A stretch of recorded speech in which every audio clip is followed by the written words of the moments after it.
Le tonton de la presse, mesdames et messieurs, bonsoir. Merci beaucoup de nous recevoir chez vous. Vous êtes très nombreux, vous qui avez choisi le gentleman ou le président, un ancien président de l'équipe nationale.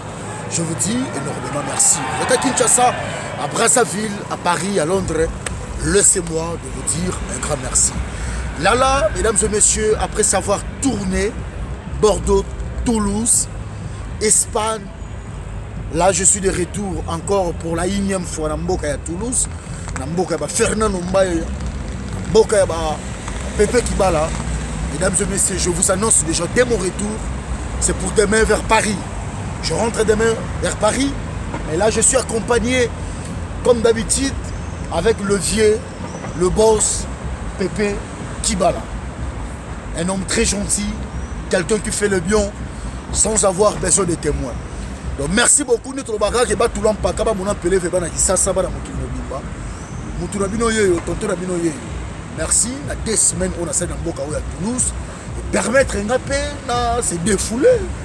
Tobeta mo ba ville mususu o ezali en dehors ya Toulouse. To moni pe Mboka mususu o ezali en dehors ya France. Et ça n'a plaisir na ba ndeko tu ba ya biso. To moni pe na ville ya Toulouse ba ndeko na biso o ba sala na Mboka oyo.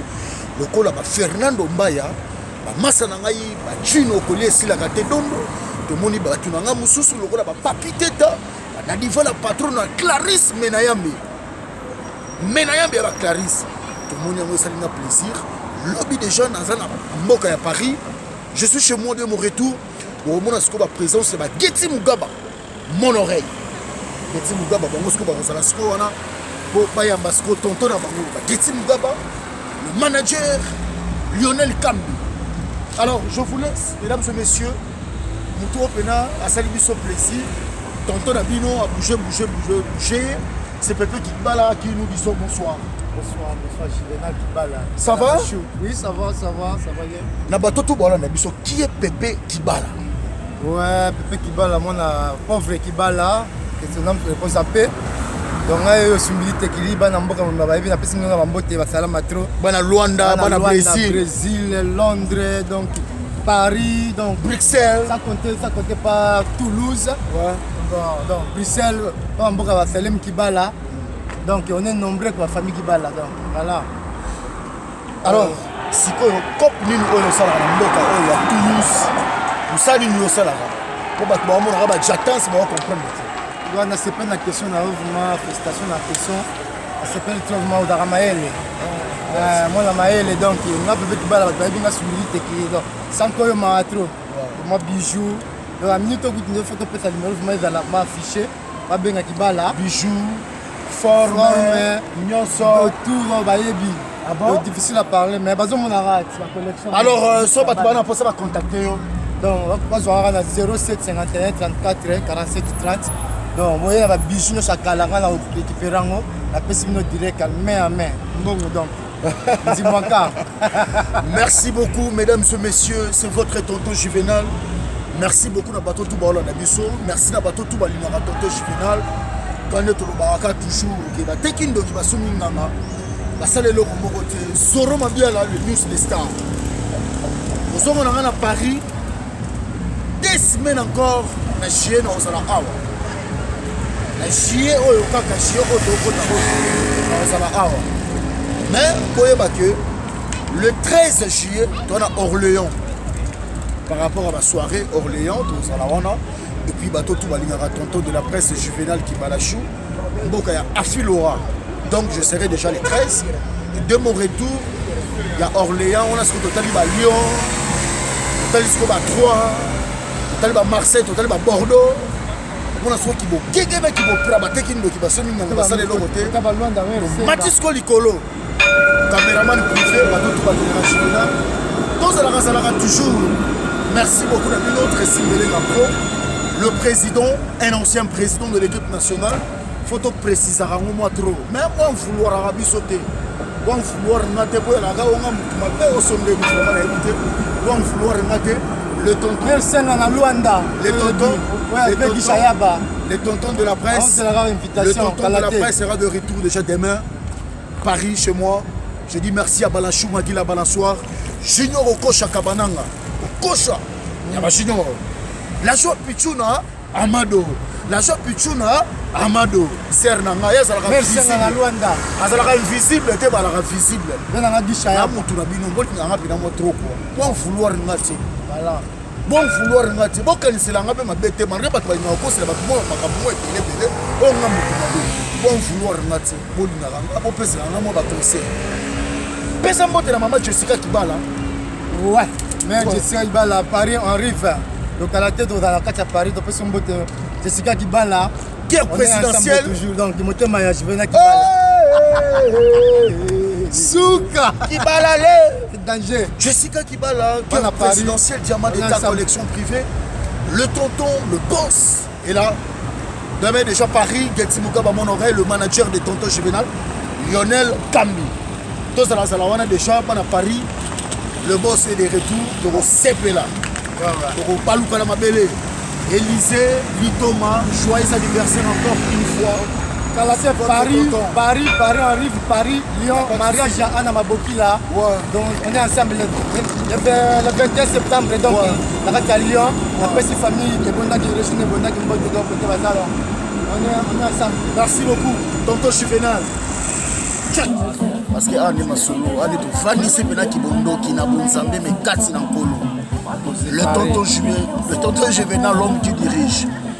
Mon ami Soro Mabiala, il est tout seul, tout seul arabe, Soro Mabiala, donc très similaire à Bateau tout Yamaï, on est ensemble, l'homme qui dirige. Donc on a 4 pays tourné dans la juste là, dans à Paris. On a coupé avec mon ami Jaska Foulou, mon compte Yasaï. On a coupé une chance question de bien vouloir partager des idées, couper ça quelques conseils par rapport à l'évolution, il y a ma caméra les gars Awa. Et après ça, il reçoit moi quelques temps, puis je serai de retour à Toulouse.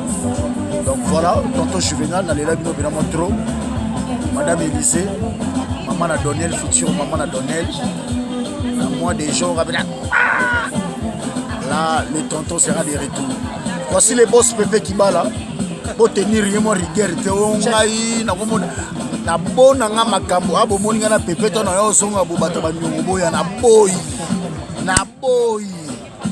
pute de merde Lenda tozoloko ta papier elenge ya Congo Glodidi Asika la mignonne hey la mignonne Tracy Mbelenga bro Tracy Mbelenga bro kata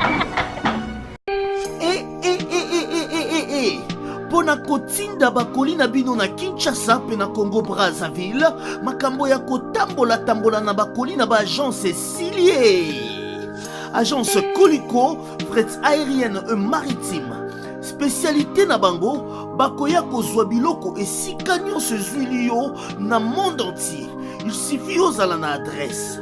Ozala na France, to na mboka nyonso ya Europe, ozala na Canada, les États-Unis, en Amérique du Sud, aux alana Russie, Asie. Il suffit aux alana adresse, bakoya ko tombo la colline yo bango moko.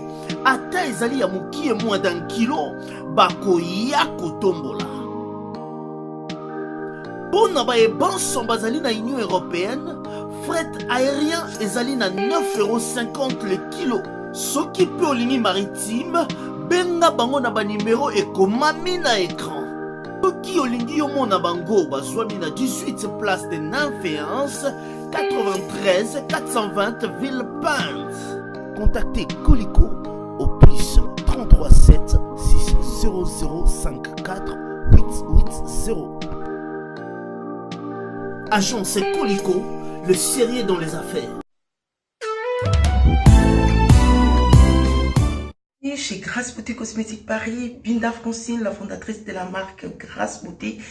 Vous avez constaté depuis hier que vous avez reçu des messages sur votre WhatsApp.